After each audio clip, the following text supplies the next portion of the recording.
ছেলেরা তার ভালোবাসার মানুষকে সত্যি খুব ভালো করে ভালোবাসতে পারে। ছেলেরা তার ভালোবাসার মানুষকে যত্নে রাখার জন্য দিন শেষে অনেক চেষ্টা করে। ছেলেরা তার ভালোবাসার মানুষকে ভালো রাখার জন্য নিজের গায়ের ঘাম পায়ে ফেলে পরিশ্রম করতে জানে।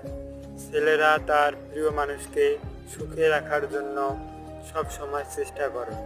ছেলেরা তার নিজের আপনজনকে ভালো রাখার জন্য নিজের জীবনকে বিসর্জন দিয়ে যায়। তারপরেই ছেলেরা সব জায়গায় দোষী হয়। তারপরে ছেলেরা তার প্রিয় মানুষকে ভালো রাখার জন্য কোনো কিছুই করে না। দিন শেষে এই বদনামে শুনতে হয়। আসলে ছেলেদের সত্যি বলতে নিজের পরিশ্রম করে তার প্রিয় মানুষকে ভালো রাখার জন্য, কিন্তু দিন শেষে তার প্রিয় মানুষকেই সে বোঝাতে পারে